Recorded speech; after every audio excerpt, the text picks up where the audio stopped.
We have called this press availability in order to address any questions the media may have or anything else that we can do to support the ongoing investigation of the kidnapping of Kada Scott, the efforts to safely locate her, the efforts to further this investigation in this particular case. I just want to start by saying October is Domestic Violence Awareness Month. Our prosecutors, victim advocates, and law enforcement staff are deeply concerned about every victim and survivor of crime, and those who are victims of domestic violence are extremely important to us. We will be giving a few more details about the investigation and prosecution of defendant Keon King. Most of the details of the case you already know. You're aware of them. But I want to make sure that we are keeping the public updated, and I want to make sure that people understand that the FBI, the Philadelphia Police Department, the DA's office, other law enforcement partners are working 24/7 on this case, are doing everything we can with the remarkable, unusual, extraordinary support and help coming from the public to address the situation we all face. I think part of what is really, perhaps what has animated so much community help, such an unprecedented effort that we are seeing by the community to get us information, to get the police information, anonymous tips, tips about cars, tips about evidence locations, things of that sort. We even have some information that additional victims of this defendant from incidents that never resulted in an arrest are starting to come forward. I think part of what is happening here, and it's good news, is that young people are seeing themselves in Kada. Older people see their kids, and they would like to know that everyone is doing everything they can, no matter how perfectly or imperfectly, but they're doing everything they can to try to deal with this horrific situation. I am here to say to the public that I am fully committed to there being justice in this case, to every single thing that can be done for Kada being done now. I'm not alone in that. I can tell you that the mayor has gone to somewhat extraordinary and very impressive lengths to try to address the needs of this family, to make sure that this investigation goes as smoothly as possible. Police Commissioner, I know, feels the same way. He and I have been on the phone a couple times speaking directly about certain aspects of this case over the past several days. I can't tell you exactly what that was about because, as I said, the investigation is ongoing, but it was about stuff that mattered. It was about stuff that was important, and we were very much of the same mind about how to address that issue. If there's anything that I hope to gain by this press conference, it is frankly part of what was gained by the last one, the one that was done by PPD middle of last week. And that is to get more help. It is to have more people come forward. It is to get more information. We have reason to believe that will happen because it's already happened. We have reason to believe that will happen because of the deep interest people have in Kada Scott and the deep interest they have in her safety and getting justice for what has occurred here. For anyone who has additional information, please reach out to the Philadelphia Police Department at 215-686-TIPS, 215-686-TIPS, or please contact us at the Philadelphia District Attorney's Office, 215-686-8000. I'd like to acknowledge now some of the good people who are here.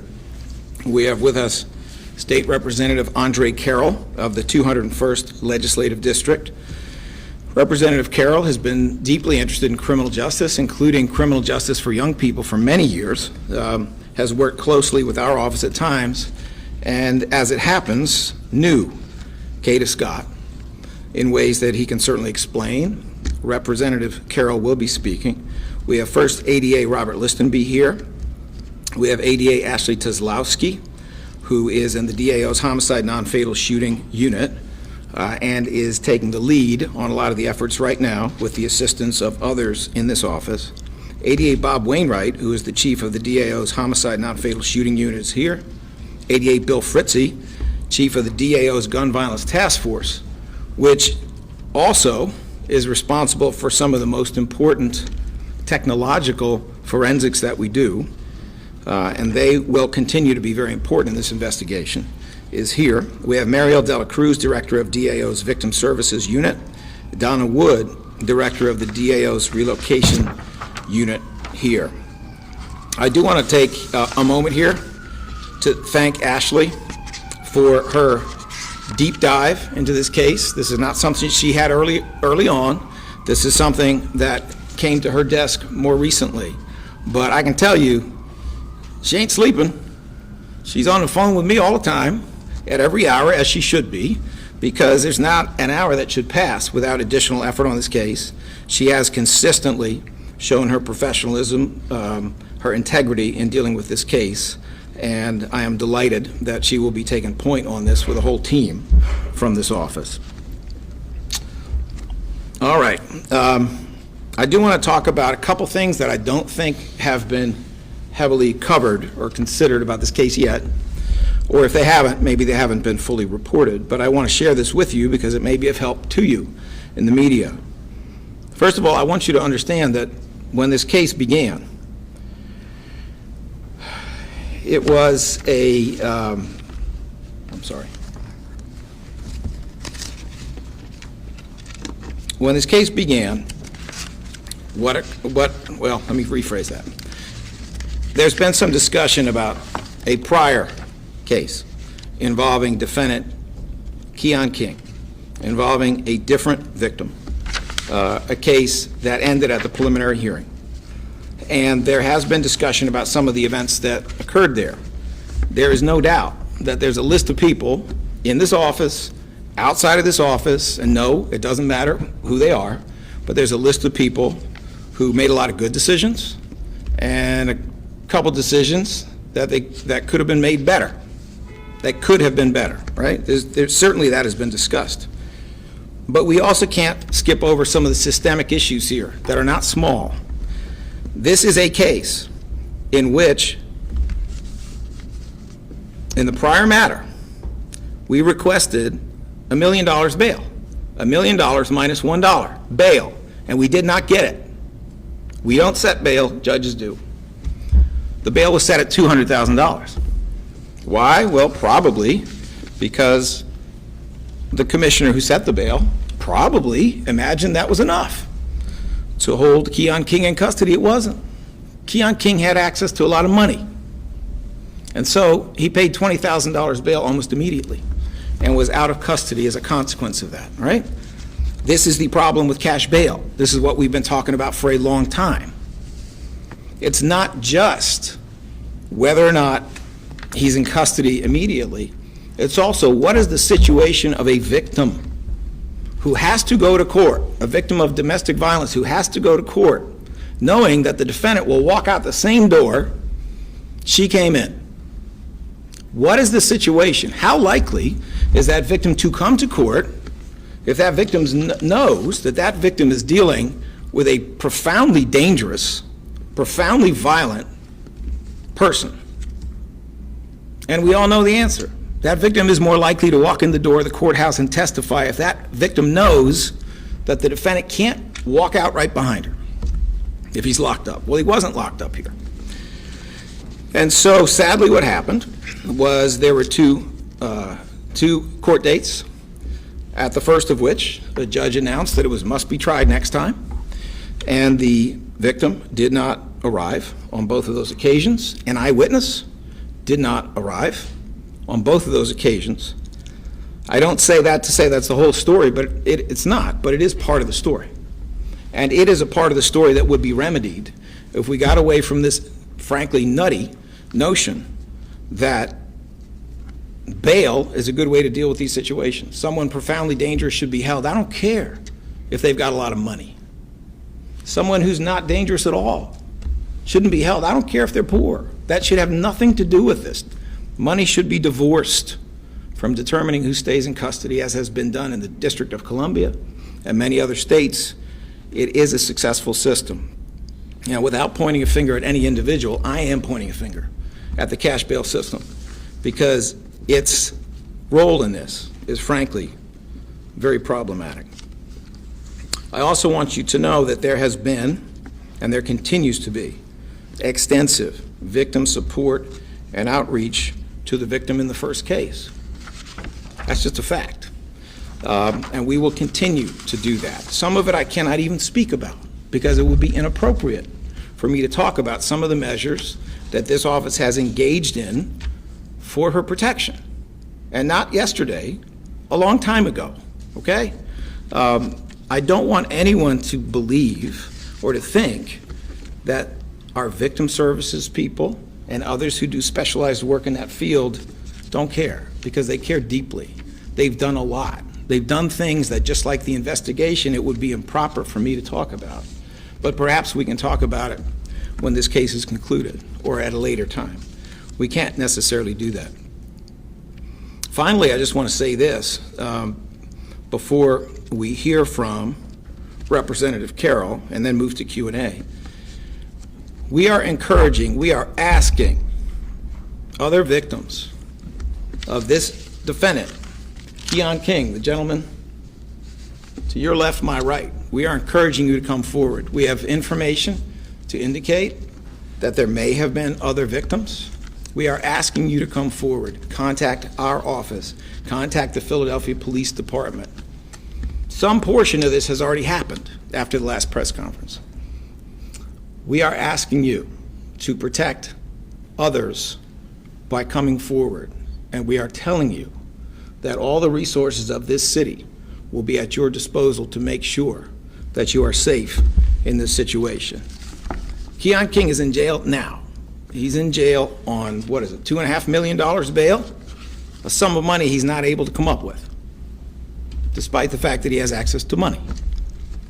You do not have to worry about his coming out of the courthouse door right behind you, because he's not coming out of that courthouse door right behind you. And if I have my way, he's not going to be coming out of a prison door either. That's how serious this gets. So I'm asking you, please come forward. All Philadelphians, please come forward. Let us know any information you have, whether it's information about a car, whether it's information about a phone, whether it's information about a piece of evidence, information about another victim, something that you saw in social media. Even if you don't know that it's accurate or true, but you know you heard it or saw it, we're asking you to come forward. It is my pleasure at this time, before we get to question and answer format, it's my pleasure to call Representative Andre Carroll, who I know has some interesting and important remarks. Good afternoon, everybody. First and foremost, I want to thank the DA's office. I want to thank the FBI. I thank the homicide detectives who's assisted with this case so far. I also want to censor my remarks and concerns, thoughts, and prayers for the family. I recognize that we're talking about a 23-year-old young black woman. I've had opportunity as a criminal justice advocate prior to being elected to State House to work with young folks who have been tried in this city, and I've had opportunity also to get to meet the victims' families. And walking in the courtrooms, there's a divide of both. But what I recognize is that, you know, I've had an opportunity to build relationships across this aisle, and I recognize in this moment that there is a family right now that is praying for the safe return of this young lady. I've worked with colleagues in the House, in particular Gina Curry, who introduced legislation around the Ebony Alert. Far too often in this country, when it comes to young black girls and women, we do not see this kind of outpour. In this case right now, we recognize that everyone in this city, from the community to law enforcement to elected officials, are committed to the return of Kada Scott. I want to thank you, Philadelphia, for everything that you've done so far at this point on behalf of the family, but I also want to continue to encourage you guys, if you see something, if you know something, say something. The DA's office, our judicial system, the criminal justice system, they can only do what they have access to as far as information. Hope cannot be relinquished yet. We can get Kada home. I have had opportunity to meet Kada over the summer when Kada was running for Miss Philadelphia. very timid, beautiful young lady. I am a loss for words as to how do we get to this point. It's not too late, guys. This family I've had the opportunity to talk to, they want their daughter, their sister, their cousin, their neighbor home. I'll close with this. Ms. Kada Scott ran to be Miss Philadelphia. We're counting on Philadelphia in this moment right now, and I hope return her back home to her family. Thank you, guys.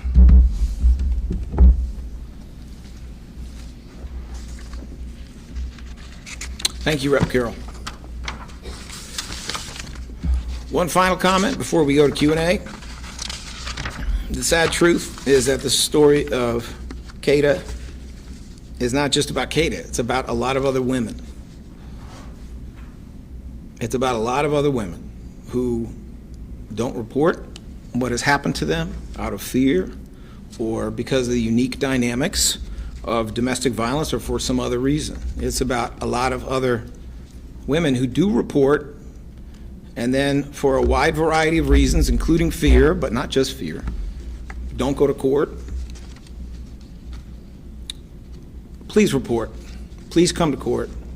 Please let us try to do our very best with your case to protect you. Please.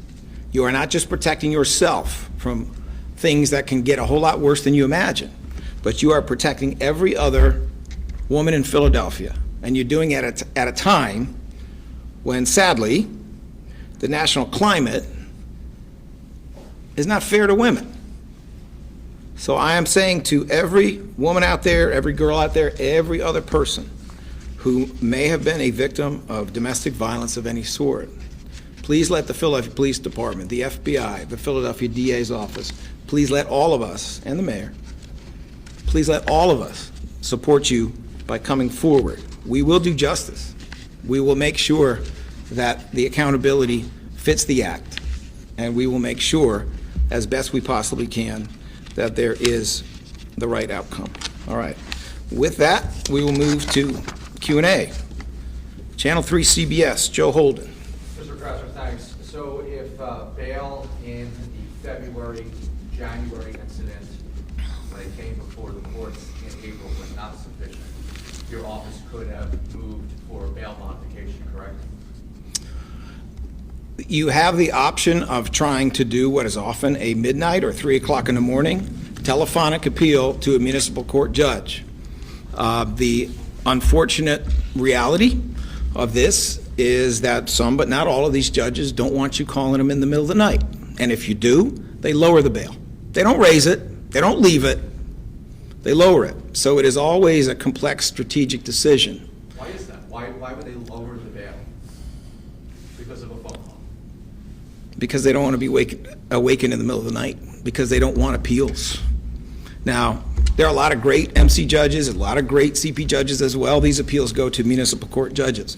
So I don't want you to think in any way I'm saying that's what all of them do. But we know that it's done, and we know that it's done way too often, and therefore you have to make strategic decisions about who that judge is, what hour of the day it is, whether there's any realistic possibility of increasing the bail. And we are still locked into a cash bail system in which some things that were done in 1978 seem to make sense to some of those judges now. So it's always a delicate balance, because the last thing you want, you know, who knows exactly how much money Keon King has when he first gets arrested. The last thing you want to do is to appeal it and then drive the bail number down so he's able to get out when you were asking for 5 times what it ultimately turned out to be. What's the access to cash? Can you elaborate on how he financed? That is an aspect of this investigation that I cannot really get into right now, but I can tell you there is reason to think that he had access to cash. I'm going to go in order, and if I miss you, please remind me, okay? All right, let me see. Becca Hendrickson, 6ABC. Yeah, Mr. Krasner, what does bail have to do with your office's decision to not prosecute anyways and drop this case? So the actual history of this case, as I understand it, and, you know, please understand, we've been trying to dig into this to make sure we are accurate. If anything I say turns out to be inaccurate, we're going to correct it, okay? But my understanding of what happened with this case is that it involved an eyewitness, it involved a complainant, there was some other video evidence that was available, and at the first listing, eyewitness was subpoenaed, the complainant was subpoenaed. At the second listing, once again, there were subpoenas. We believe that at least 3 of those 4 subpoenas, all of which went to the addresses that were identified, we believe at least 3 of those 4 got to their destination.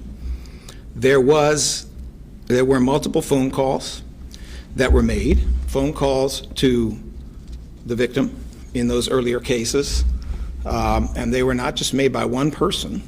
It was made not only by the prosecutors handling the case on both dates, but also made by people in victim services.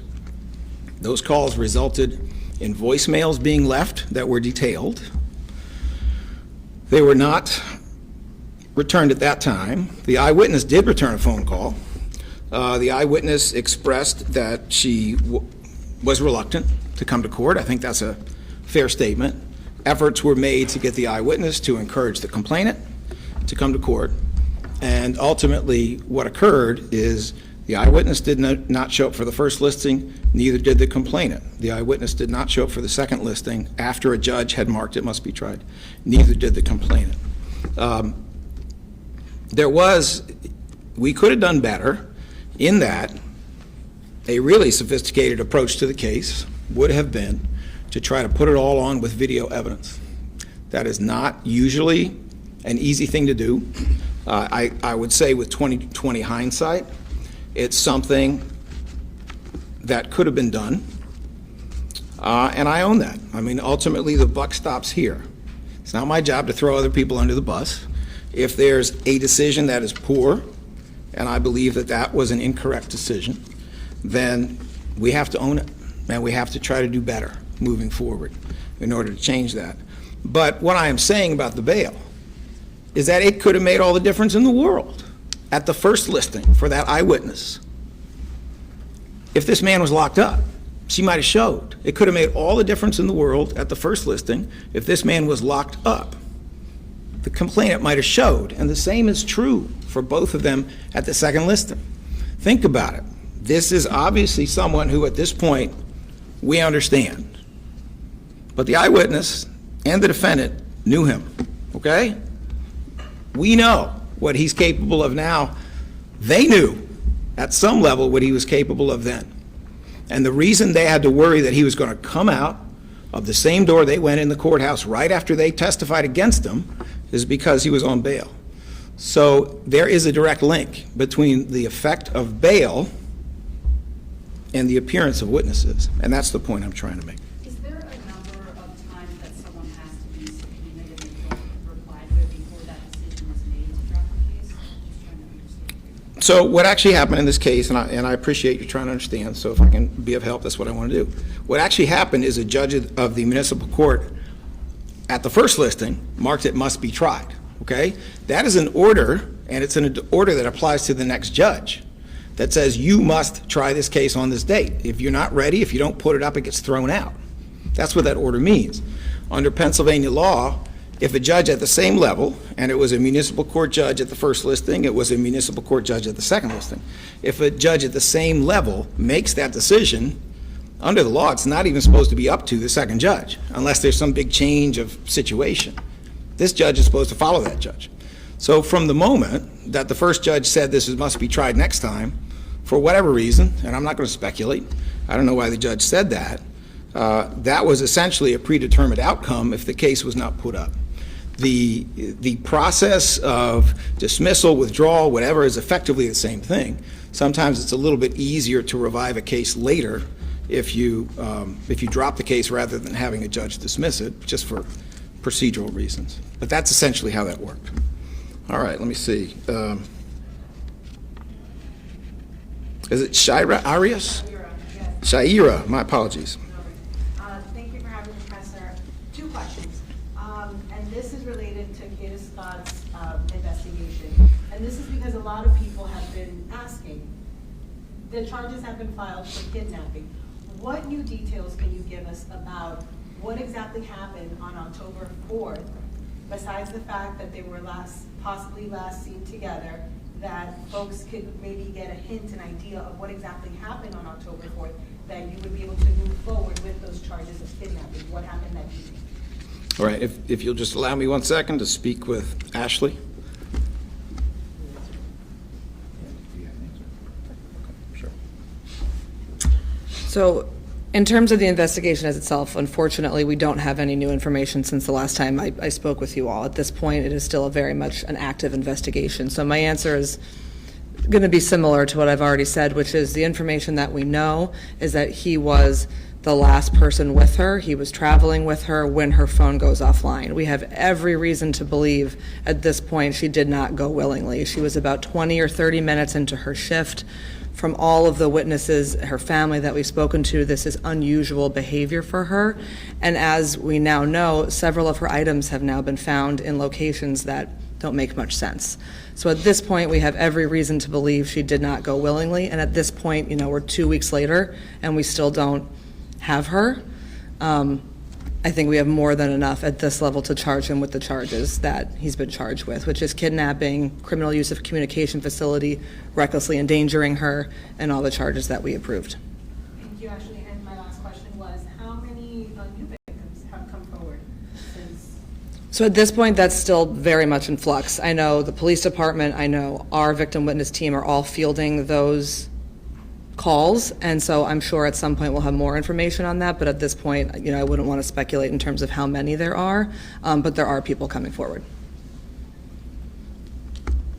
Thank you. Thank you. Let me also just supplement that without getting more detailed than I should. Supplement that by saying sometimes when we get information or the police get information, it's coming about, let's just say, a car, right? Information about a car. Well, the significance of that information may be a lot more than what even the person providing it believes. If you get information about a car, if that takes you to a car, if that allows you to do DNA on that car, if that allows you to do geolocation on a navigation system in that car, if that allows you to look for other things, that may branch off in multiple directions and provide layers and layers and layers of important information. And as you all know, we are, and by we, I mean the Philadelphia Police Department, the FBI, other law enforcement partners are actively searching for her now, okay? So any tip, any information that's coming in, even if it's about a prior incident in which Keon King was involved, even if it's just about how he always does the same stuff, that may fill a gap in this investigation that's absolutely crucial to every effort to bring her home safely and to get the family justice. Is he cooperating at all with? I cannot comment on that at this time. Jennifer Lee, Channel 29 Fox. Thank you so much for taking questions. I'm wondering, the prior kidnapping case, the victim, is she now working with your office? Has she come forward since this recent arrest? What I can tell you is that there has been significant contact with her, including meeting in person with members of the DA's office, significant contact with her family. I'm sure you can understand there are reasons why it would be inappropriate for me to say exactly where or exactly when. But yes, there has been significant contact with her. There have been discussions with her and her family. We have worked in the past and even now to make sure that she is in the safest position possible, that her needs are met in terms of what it means to bring a case like the one that she brought. And did she tell you the reason why she didn't show up in the prior court dates? Is it similar to the reason why a lot of these TV cases don't move forward in court, like you were suggesting? I'm not going to comment on that at this time. First of all, because I don't want to speak for her. I don't think that's fair to her. But also because I'm giving you the best information that I have. I certainly can't speak for the mental state of another person, and we are also making every effort to check our facts and make sure that our facts are strictly correct. So I'm going to respectfully decline to speak for her on that point. The social media video that has been widely shared now, is that from that prior kidnapping case? Well, let me just say this. Is that the video evidence? I'm not sure exactly which video you're talking about. I am aware of what you might be talking about, but there's a little more social media out there perhaps than some people may realize, so I don't want to misspeak on that point. All right, let me see. Ellie Rushing, Philadelphia Inquirer. Can you give a little bit of clarity on when the warrant was issued for his arrest in the January incident? Because, so if the first case was dismissed in February, then she would have just been kidnapped and reported that a month earlier, right? Why not the 88 go to the judge and say, we just had another incident, this is evolving and we're still trying to get in touch? All right, first of all, I just want to make sure I understand the question, if you'll just allow me a moment. Okay, do you understand the question? So if I'm understanding your question correctly, it's that these kind of two cases were intertwined with each other, yes? And they were happening very close. They were happening simultaneously. I mean, I think the answers we gave are kind of the answers that we're going to continue to give, which is, just because one case happens doesn't change kind of, again, I don't want to speak for her mental state, but this is a situation where he was on bail for everything. And obviously, I think that kind of answers a question in and of itself, which is he had an active case going on with her when the second case happened. I think that kind of answers it in and of itself, which is that he was out on bail on that first case and still committed this next one. I think that kind of answers it, right, in terms of what perhaps her mental state could be, or perhaps what anyone's mental state could be, where he has an open case and that's not even stopping him. And the allegations in that second case and in the first involve threats to her life. It's not just strangulation, it's not just kidnapping, it is legitimate threats to her life. And if he's doing this while on bail for one case, what is he going to do when he's on bail for a second? I think what I was trying to distinguish is he's not arrested for the kidnapping case until April, I think. Right. And so when the charges in the first case were withdrawn in February, was there an active warrant for his arrest? I don't have the exact date the second warrant was issued. I'm sure we can get that, but I don't have it on me.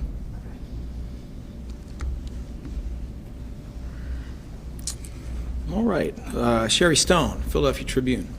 I'm sorry, I'm wondering if the gold car that was found belonged to Keon King, and like if you're allowed to give any details, like what happened as a result of the search, like did you find anything that can be shared?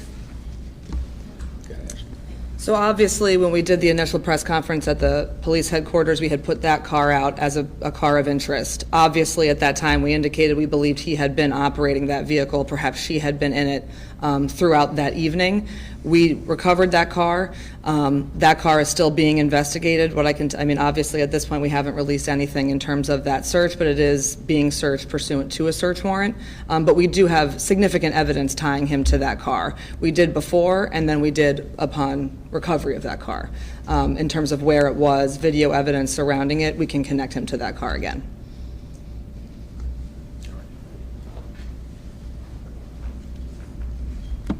Dan Horan, Philly FPV.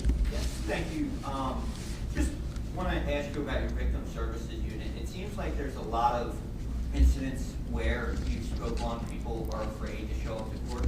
Is there any part of your team that meets with these victims or speaks to them before the court case to meet them at the court and to move with them through the process and then out afterwards to make sure they get through their car and it goes smooth? So I can give you the short answer, but I think it makes more sense to let Mariel Dela Cruz, who is the chief of our Victim Witness Services unit, give you the longer, more detailed answer. Thank you.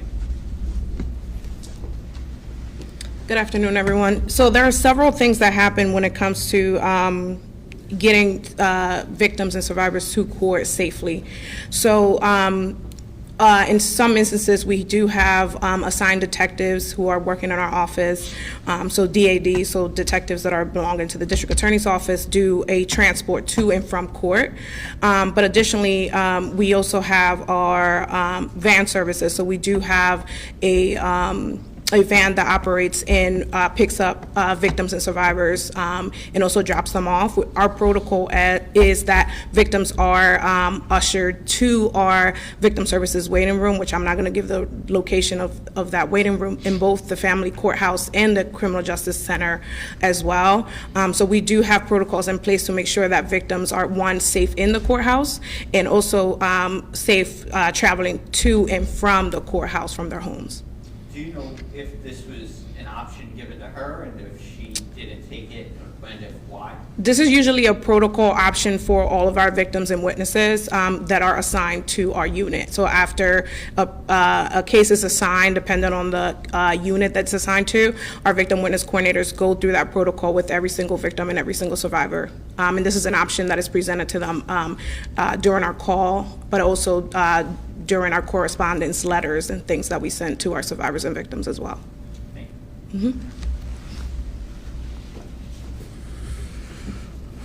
Philadelphia neighborhoods.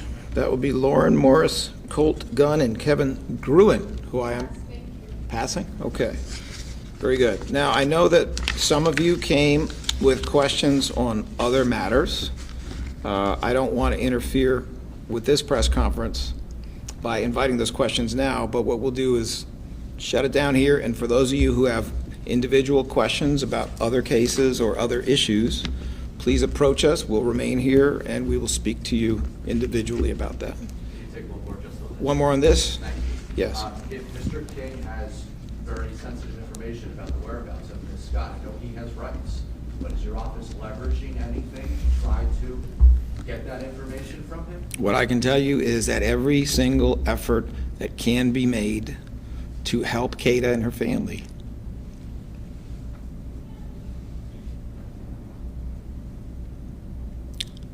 is being made. Thank you. All right. Anybody got other questions? Shocked